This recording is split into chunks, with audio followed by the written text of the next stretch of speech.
Let's just get started here. Good afternoon, good morning. Welcome to today's session, When Your Leadership Identity No Longer Fits the Role.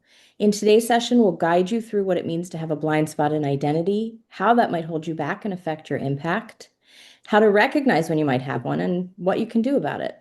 First, I'd like to introduce myself. I'm Catherine Grace, Director of Client Success at Behavioral Essentials. And for those of you who aren't familiar with Behavioral Essentials, we use the power of awareness to help you hire better and grow leaders and teams.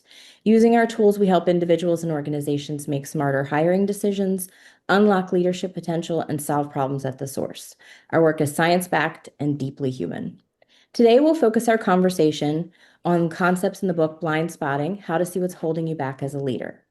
Blindspotting presents a targeted performance model for senior and executive leadership, or really for any high-performing individual hoping to strengthen their self-awareness.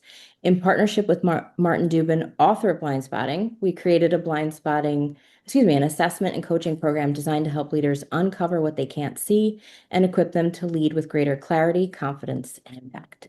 Today, I'm delighted to be joined by Marty Dubin, author of Blindspotting. Marty's a clinical psychologist, serial entrepreneur, business coach, and advisor to C-suite executives and Silicon Valley entrepreneurs. Marty, thank you for joining us today. Looking forward to the conversation, Catherine. All right, so then let's just dive right in. So to get started, can you explain a little bit about what blind spotting is and why it's a relevant framework for executives, leaders in HR, and professionals looking to grow in their careers? Sure. So as you mentioned in the intro, I had a good part of my career as an executive coach after having been a psychotherapist and had a adult psychotherapy practice. And one thing that I was struggling with as a coach continually was a framework. People come in for coaching, and the problems are just can be so broadly systemic about the individual, about their team, about the organization. And the individual might be motivated to talk about one thing, the HR leader recommends something else, their boss or supervisor might have another issue that they think needs to be worked on. And I think as most coaches, you kind of are using your intuition to try to figure out what's really relevant, what's really important, where's the best leverage to get some big change going. And I just didn't like having that all be kind of based on my intuition. I wanted to have some kind of framework, which I certainly had as a psychotherapist. And so that was the impetus for creating the blind spotting model, is when I really sat back and thought, what did I do during my coaching career, and quite frankly, during a lot of the psychotherapy career, it was about self-awareness. And so the blind spotting model is a way to break down areas where people are lacking in self-awareness that can get in the way of them being effective leaders. And what does it mean specifically to have a blind spot in identity, and why is awareness of an identity blind spot important in the first place? Right. So as I was constructing this blind spotting model, I was thinking, what are the core elements of our personality, quite frankly, and reflecting really back on my psychotherapy work as well as the coaching work. And identity originally wasn't one of the concepts. The other concepts I think are more intuitive for people. Identity is maybe a little bit unusual. The other concepts are around emotion and traits and your motivation, your behaviors, your intellect. But as I thought about the clients I'd worked with, and especially in the work I did with entrepreneurs, I realized that who we think we are and how we identify ourselves really was key to how we see what our job is and what our work entails. And so as I thought about it, I really saw there were a lot of blind spots in the match between our identity and our role. And so then it became a really core element of the blind spotting self-awareness model. You share in the book, and you've shared this on various podcasts that you've been on, that a lot of times when someone speaks and they sort of share the labels and adjectives, right, associated with them, and sometimes what someone says first and last when they have to talk about themselves are sometimes powerful clues to someone's identity. beyond that, how do you recognize, or are there other ways that you can recognize when there may be a misalignment between how someone sees themselves and the role that they're in? Right. So maybe first we should just talk about what is identity. And it is, the labels we have about ourselves. When you fill in the blank, I am blank. When you're new to a company, when you're, at a work function, when you're at a social function, people say, "What do you do?" or "Who are you?" Your answers are your identity, and we have multiple identities. Obviously, probably who knows, 20 or more. But there's some core ones that are really, quite frankly, more high priority identities. Some are established early in life. Your gender identity, your birth order, your family, your culture, a lot of things like that you would use to describe who you are, and that makes up who you are and how you see the world. Identity is like a filter. It tells us what to pay attention to and what to not pay attention to. Some identities we develop later in life, and we can change our identities and discard some and bring some new ones in. Those of you listening who are parents, at one point you weren't a parent, then you became a parent, and that became a very important identity. And when you weren't a parent, you didn't pay attention to parenting things. And when you became a parent, diaper commercials were fascinating. And so it really is core to who we are. And if we aren't thinking about our identity, because some of our identities are not that conscious, they are acting as those filters, and so they can become blind, create blind spots for us. And at work, the core thing that I think I really focused on and became aware of is your identity and your role need to be very well aligned. And if they're not, then you are not probably performing what's really essential for your role. Again, as I said, identity is a filter. So it's filtering what you should do, what you think you should do in your job, in your role. And if your filter is filtering out some of the role requirements, or is filtering in your identity and what you like, there can be a mismatch. Excuse me. You recently wrote a Psychology Today article, and in that you wrote, embracing a new role means taking on a different identity at work, and it means letting go of the previously rewarding identity. Making a change in one of your core identities is no small thing. Too often, employees and companies underestimate the psychological process inherent in moving up the corporate ladder. So, can you speak a little more to what that process might look like and why it's important that companies create space for it? Sure. You know, I you can think about three major concepts at work, and this for HR leaders are focused on, learning and development. That's where all of this area we're talking about fits. And the three concepts are really at your work, you need knowledge and you need skills. And in addition to those, it's also about your individual personality. And certainly most HR leaders think and build programs that definitely around the learning for skills and knowledge. So if you're moving from one role to another, what are the typical question is if this is going to be a high performing engineer that's going into a first time management role, what do they need to learn? What knowledge do they need to have? What skills do they need to have to perform now as a manager instead of as a subject matter expert? Well, but the third area is around their individual personality and in particular around their identity. If you're a subject matter expert, marketing, engineering, finance, whatever it is, your gratification is coming from performing well in your role as a subject matter expert. And then if you want to move into the leadership track and you become a manager, now your role is no longer to be subject matter expert. Your role now is a manager of other people who are subject matter experts. And, that's kind of obvious, but there's a psychological process involved in that. And the typical thing is you need to stop doing certain things and start doing other things. And some of what you need to stop doing is things that were gratifying to you.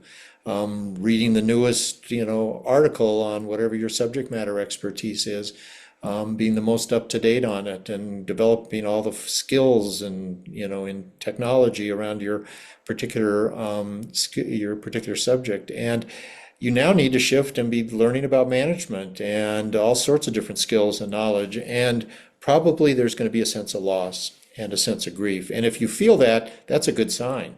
That's a sign you are probably struggling with this shift and this change. And I think HR leaders can be tuned into this and be helpful about thinking about the change is a psychological change in addition to a knowledge and skill change. And the real sad situations are when that person gets promoted and they get into that management role and they find they don't like it. And if and then what do? It's either a kind of a sense of a failure experience or a sense of I'm kind of out here adrift and I don't like what I'm doing and who do I even talk to about it? And if HR leaders are setting up a process that says, you know, best intentions of yours and ours that you're going to move to this new role, but if it isn't working, let's talk about it. And let's definitely talk about the identity change that needs to be happening. Now, when you introduce yourself at a party, you say, I'm the manager of, rather than I am the subject matter expertise. So you touched on something I think that is really helpful, that there's sort of this threshold between um, this maybe normal adjustment period as you shift your identity that can be really challenging and maybe even a little bit painful. And then maybe also then on the other side of that is also potentially the maybe this role is just it's not the right fit for me. So I could see some similar psychological processes going on depending on which side of the equation you're on. So is there a way that you would typically distinguish between what might be sort of a normal identity grief and signs that the new role isn't necessarily a good fit for that individual? Yeah, I mean, it's probably a matter of degree. I mean, it should feel a little bit uncomfortable to begin with. There should be some sense of, wow, I don't know if I can do this role, or oh, yuck, I don't like these. I have to read all these HR policies now that I didn't have to bother with before. And but there should be some motivation. Of I want to learn these new things. I'm excited about this new role and the opportunity that it's going to bring, and hopefully that begins to create a reward pattern where all those rewards you were getting in that previous role, now you should be getting some rewards in the new role, some sense of satisfaction. And then that kind of momentum can begin to, even though there's still some grief of letting go of the old stuff, there's enough of the good that's coming along with it that's encouraging you to stay with the role. I guess the crisis point would come if it's just like, I'm not finding any gratification here in this new role, or so little, it's just not enough that's keeping my interest and my desire to stay with it. And I don't know what the right amount of time is before you make a decision about that, but having that ability to question yourself and be aware of that kind of process and have other people to talk to about that, is the way you can eventually come to the decision of, yeah, this is the right role. I'm gonna still feeling a little bit uncomfortable, but I'm sticking with it, or no, this really was not the right move. Um, from the organizational lens, how can leaders and organizations better support these identity transitions, especially for first-time managers or new executives? Yeah, I think I mean, you just kind of answered the question. I think the first major shift certainly is a big shift. I mean, if you're going from one management role to another management role, you've already made the bigger shift from subject matter expert to manager. And so I think probably the risk is less. There still is some risk at every one of those because of the changes in the role dynamics, people you're working with, scope of responsibility, all of that. But that first time move is critical. And that's where I think HR leaders should be aware of. And I think any change that's really a big change, so if it's a relocation to another country, or another part of you were in, one division and now you're moving to a different division, even if the roles still stays the same. Those major shifts, I think should be a little bit of flags for HR people to say we should probably build in some psychological support around this, a check-in process with this person about how they're going, how it's going, so that we can really check and make sure that the they're making the sense of the process, psychological process effectively. When we think about those check-in processes and building in some of these structures, a lot of what we've been talking about is that it makes it clear that identity is very individual, it's very personal. Is there an instance where it's important that we discuss and process identity, say as a team, especially at the executive level? Yeah, I mean, sometimes there are promotions that are cohort promotions, and here's all the new leaders, all the new managers, and getting together, and that's super effective. And if companies have the scale and the processes to do that, that's a great way because group support in a cohort where people are experiencing the same kind of thing is, in all areas of psychology, is shown to be very, very effective. And those are wonderful opportunities for companies to just create that institutionally kind of a process where all new managers go through new manager training, and then you're in there together and you're able to begin to kind of talk about that with other leaders. I'm curious too. So we often think of promotions as progress, but I think there's room for some more nuance. So I wonder what it would look like if we measured success not just by advancement, but by alignment, especially when we think about role and identity. I'm curious what you think just the impact would be for an organization to look at it through that lens Um, Maybe say a little more what you're asking about in terms of alignment. of role alignment, in terms of so success. We've talked a lot about how um, there's sometimes this misalignment is where we have performance issues, where we have some of these challenges really show up, right? And they're indicators of a blind spot, but they also impact performance. So if we're Right. looking through the lens of success, is not just we keep going up the ladder, but also that we find roles that are really well aligned with Yeah, our yeah. how we show up. Yeah, that would be really interesting. I think so you're talking about a measurement tool for measuring success by measuring alignment rather in addition to whatever performance standards are going along. And I think that would work well.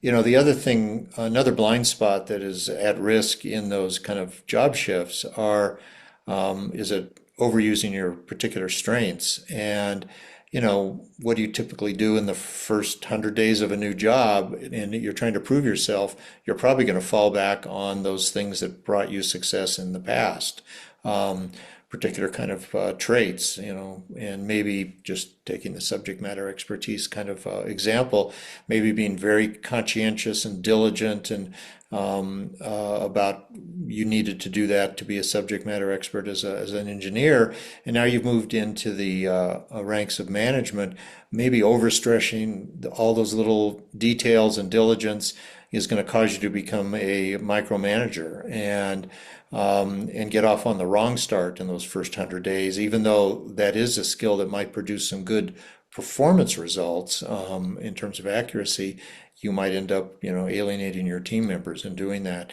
So, I think the point really around alignment of identity and the role and being able to kind of flesh that out and define it and be able to measure success, certainly in those first 100 days, say, around the alignment would be really key.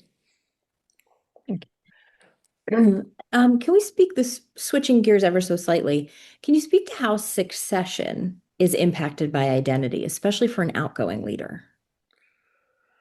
You're talking about a new leader coming in to a new role? Even the leader going out. So how, the impact of thinking about identity as someone is maybe facing retirement and they're Oh, thinking right. about, Oh, huge. Yeah. yeah. Yeah, I mean, yeah, it's so there's the process of kind of prep. We talked before about after you've made the advancement to a new role, having a time for grief and processing it all. So now we're talking kind of on the front end of what can you do to kind of prepare for it. And and you can do some. I have, in my experience and through my own life, you know, until you're in that new role, you don't really know what it's going to be like. You probably have a bit of an imagination of a sense of it, and you can talk to other people about what it's like. And you can begin to think at least around the components of it. I mean, if you talk about retirement, what are the You can just kind of break up your day and start to think about what would be gratifying. But until it becomes real, you really don't know. But if you at least are approaching it with the sense of this is going to be another new adventure, and I need to be paying attention to what it's all about self-awareness, right? So all of this is asking yourself, what am I feeling? What's feeling rewarding, what's feeling frustrating, and being able to then talk about that to yourself and then begin to talk about it and share it with other people. You begin to kind of create a sense of what identities need to emerge in your new role and what identities need to be discarded in your new role. Mhm. Um, I want to talk about, you spent a lot of time in your career working with entrepreneurs, and you yourself obviously are and have been an entrepreneur. So, a lot of people who sort of consider themselves entrepreneurs seem to wear that identity very proudly. And so, can you speak to the psychology behind that? And in particular, what I'm curious about is the challenge that comes with some entrepreneurs when that identity of being an entrepreneur is so deeply embedded, and how that impacts the stage of an organization when it shifts to needing to become sort of less of the building stage and more of the sort of the operational stage, or when things maybe get a little less sort of sexy in an organization. Yeah, let me give you two. Let me talk about myself first as an entrepreneur, and then also what I saw as a pattern in many entrepreneurs. So I was a clinical psychologist in a private practice, and then started a company to manage behavioral health services for large insurance companies. So and became a CEO of our company, and we had done well. We're growing, over 10 to 15 years, and we would get new contracts with large insurance companies. They would give us their past history for expenses and utilization of different kinds of mental health and substance abuse problems. And we would predict what we would see, what we could maybe achieve with our management, and then arrive at a rate that we would get paid. So we had a new contract, and after about 4 or 5 months, we realized we were losing money month after month, and then we realized that the reason we had a problem with the rate was that they had given us some bad data, bad historical data, inadvertently, but it was the problem.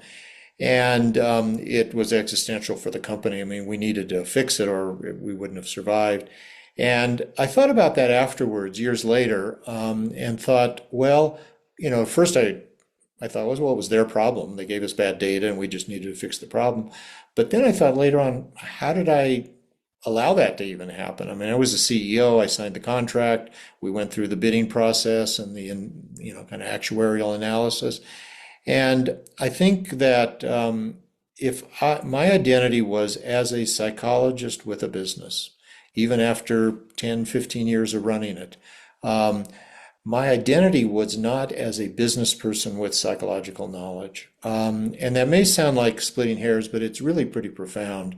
And and I think so. I did a good enough job until I didn't, and until it really required me to be laser focused on the role and my identity being a business leader and not focused on the kind of psychological aspects of what the business was about. And I saw this happening, a typical thing with entrepreneurs, and I worked with very successful venture firms with startup entrepreneurs, is they obviously come in with their identity as an innovator, creative. I've got this new product, new idea, and everything is 24/7 about that. Can we prove out the product and the market, and is this really something that can become a business? And after that happens, when they're fortunate enough to have that happen, then they need to begin to build a business, and they need to learn about HR and legal and regulatory and finance and just supply chain and all sorts of things. And it's not like they're not going to do that. Of course, they're going to do that because that's required to build a business. But if they're like me and they're identity is still really primarily stuck in being an innovator and not in a business builder, then they're not going to be fully attending to all the necessary things with in building the business. And this is when often the VCs would come to me and they say, "We're struggling. We don't know what to do.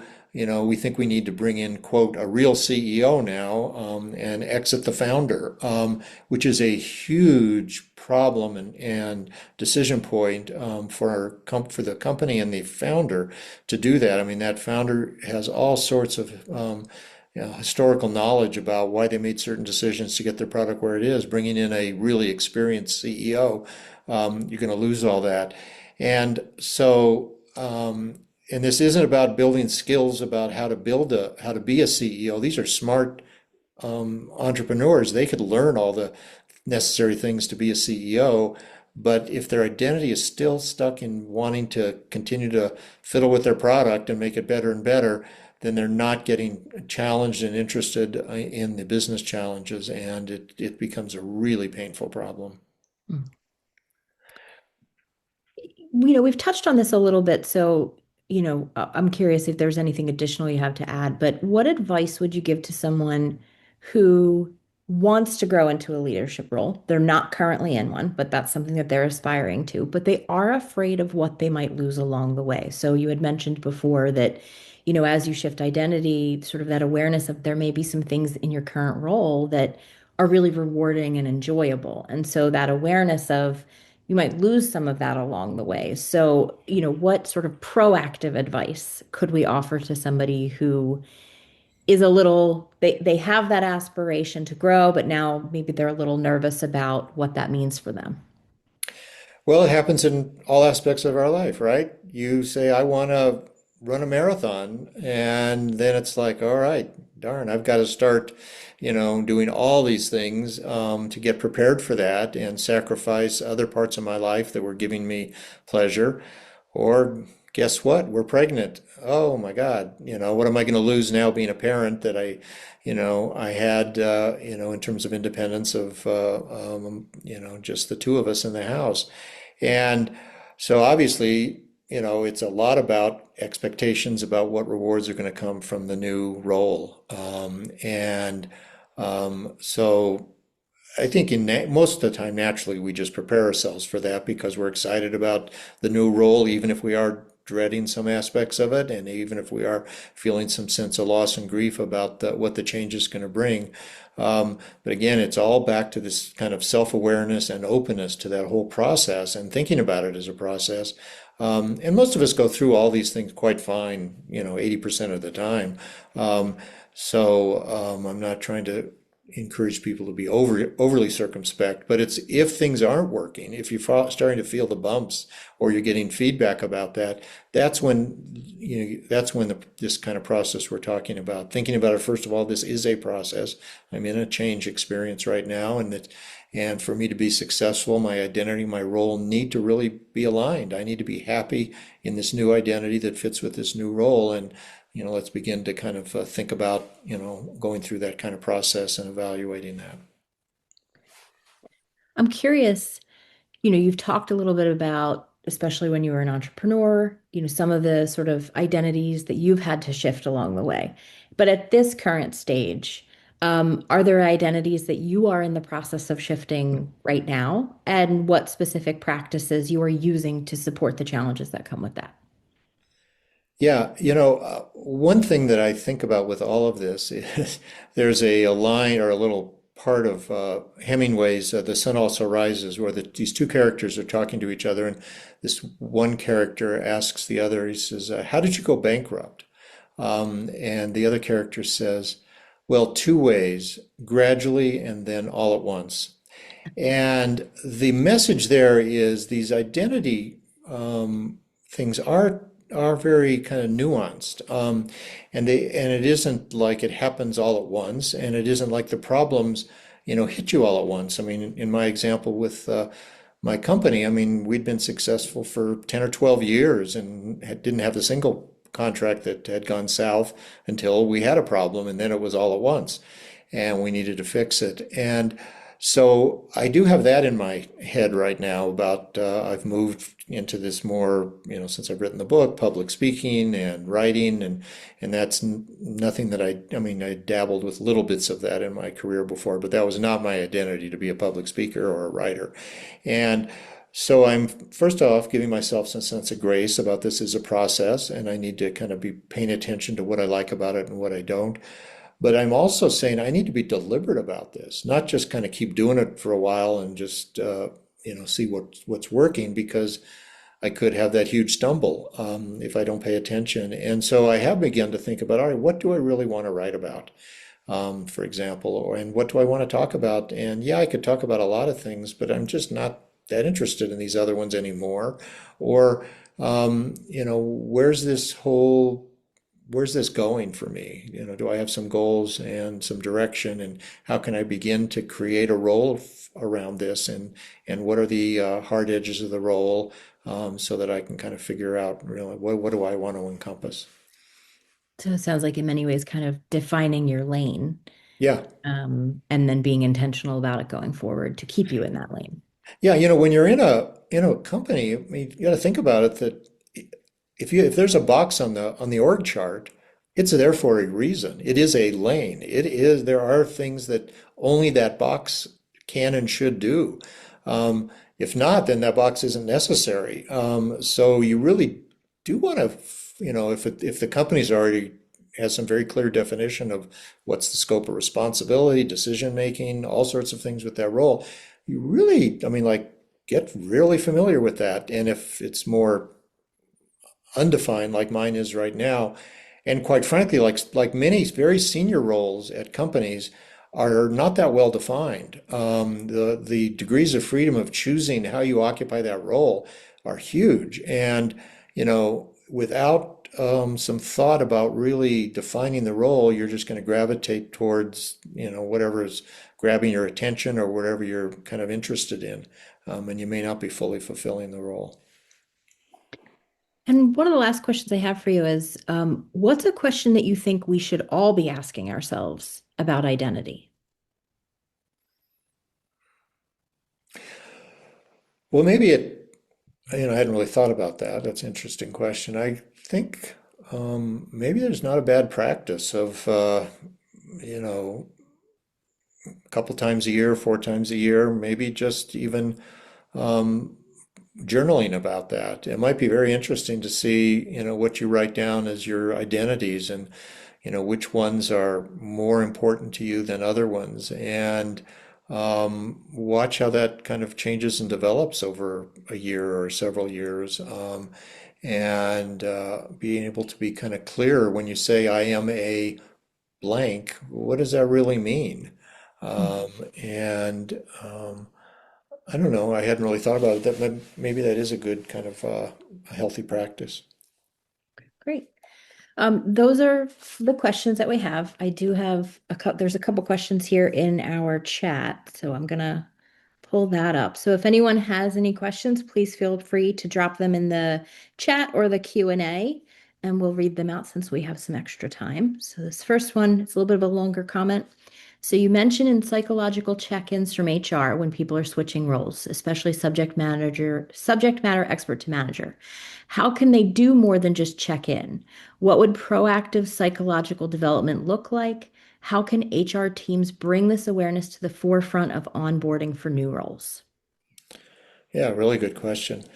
Yeah, we did touch on that a little bit about the prep part, a little bit, and certainly that a lot can be done there, certainly from HR. I mean, just a simple statement like, all of these transitions bring with it, the joy of a promotion, and a pat on the back and the sense of accomplishment and all the pride and about that.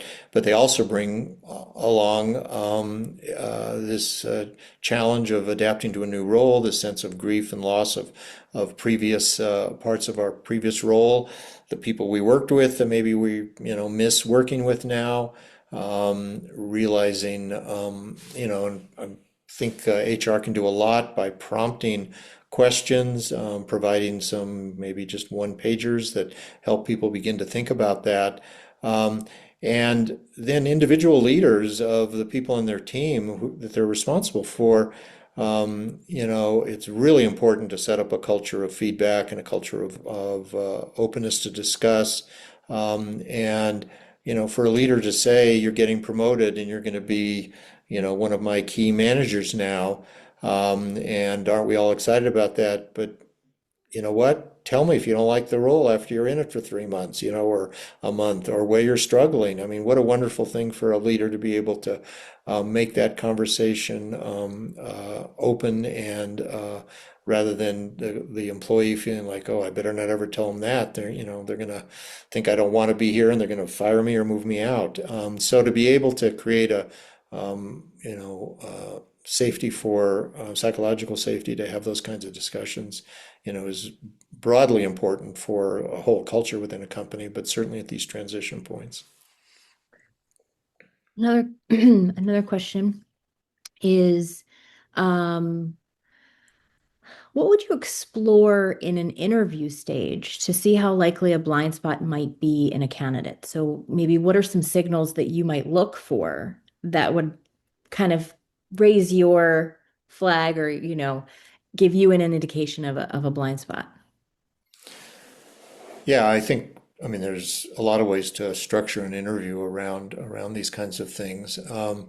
And I mean, we talked about how people, it's fascinating how people identify themselves, tell you who they are early in a conversation. Um, so, after the pleasantries of, the weather and the sports teams or whatever else, and you're actually getting down to having the interview and just by simply saying, tell me about yourself. Who are you? And listen very closely to those first few words that the person uses to describe themselves. They're telling you right away who they think they are. And what's important to them about themselves, what their strengths are, what they value in themselves. And those are, for an interviewer to be able to pick up on all of those kinds of cues right in the beginning and ask follow-up questions, or maybe just jot those down in the first part of the interview and say, oh, they are, it's really important for them. They start talking about how good they did and how well they did in school, or they start talking about, how they were on a sports team and, what their success was, or their role was on a team. You can begin to kind of jot that down and bring it back into the conversation later. It just reminded me of a guy I was interviewing for a senior leadership position, and he was a hockey player. He loved hockey, club hockey, and talked about how he really saw his role as being aware of when the forwards were going to need somebody to support them to help kind of create the opportunity for the goal. Not for him to make the goal, but for him to kind of be there to create the opportunity. And and this really was a role that required him to be out front and leading some business development opportunities. And he was telling me right away that even though he would say he wanted this role to be in the lead, he was telling me what really he didn't like being in the spotlight. He didn't like the risk of actually being the one that was going to shoot the puck to the net and maybe make it or maybe miss. And and thinking about just listening to that comment about what he made, what his identity was in playing hockey was very, and I asked him more about that, and he brought up many more examples in his life where that really was who he was. He was the number two all the time, or even the number three or four, just kind of in the background, not even being noticed. And for him, it really was this fear of risk of making a mistake. There was also a lot of other things, and here he was in a role that he wanted, and he thought he had built himself up in his career to now take this next step where he would be really in the position of being evaluated on his performance at the ultimate kind of level. And the the leader really wanted him, and so I was really reluctant, and he actually got the position. And within about 3 months, it was obvious he was not performing and needed to be exited. And it was unfortunate for everybody involved. And I think if we'd have gone into it all, if it had been an organization where maybe there was more support around the process, maybe we could have helped this guy in the beginning say that may not be where your career needs to go. You get more satisfaction in this other role and what you've been doing, and maybe some guidance and support in doing that, when in fact it really turned out to be a real derailer for him and for the company at the time. Another question came in. So it says, can identity overcorrection become a new blind spot where Yeah. someone adapts so much to the role that they lose their unique strengths? I imagine absolutely that could happen. I imagine that would be happening because some other aspect, they probably have a blind spot in some other area, Okay. probably a trait, I would think, that's getting overexpressed in that example. But all these identity areas, we're complex and we, function on all cylinders all the time. So all these six blind spot areas are all interacting. And the key in the self-awareness model and working with people is finding out where they're going to be the what's, what's the leverage point? Where are they going to be understand where their blind spot? And maybe in that example, there's both an identity blind spot, a motivation blind spot, and a trait blind spot, all operating kind of in unison that's causing somebody to double and triple down, as the question indicates. And so exploring all of those, I would, with somebody like that, I would be exploring the identity part. I would be exploring, what traits are being expressed. I would be exploring why are they, what's motivating them to, double down so much. And maybe in that we find that the identity is the one where we can really explore and show the mismatch and try to help them make an adjustment, or maybe it might be the trait overuse, or it might be what's motivating them, and to get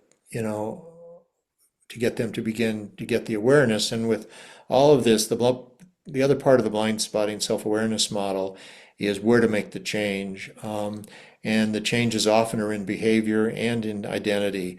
So even if it's an overexpressed trait, or even if it's a motivation that's driving them in a very singular way, we need to then work back to, all right, what behaviors need to change or what needs to shift in the identity, because it's pretty hard to change. Your traits are your traits. You can become aware and change the behavior in them so they're not overexpressed, or you can become aware of what's motivating you. It's still going to be motivating you. That is kind of how you're wired.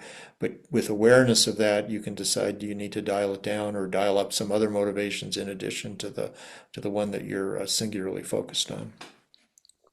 I'm curious listening to you talk about some of these instances of people where you've been listening to them, and in the way that they're speaking about themselves, it becomes clear that there is a misalignment.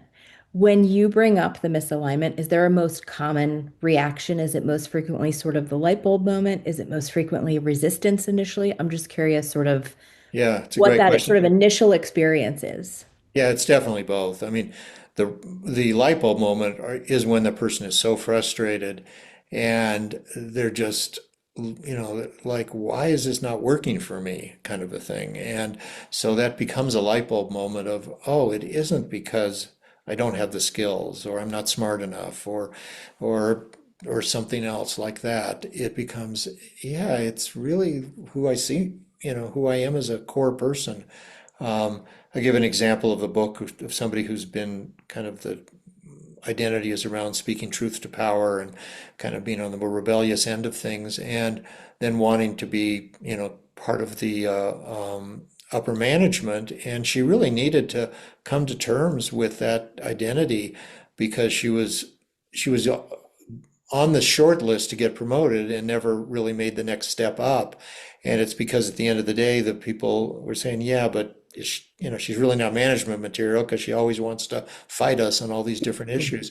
And so she really had to come to terms with that and then and she didn't make that ultimate change, but she had to dial back that behavior of her kind of truth to power and find another way to define her identity, that didn't feel like she was giving up something that was really true to who she was, but that she was actually evolving that to a more sophisticated level in terms of how it showed up, and that was how she was kind of able to do that.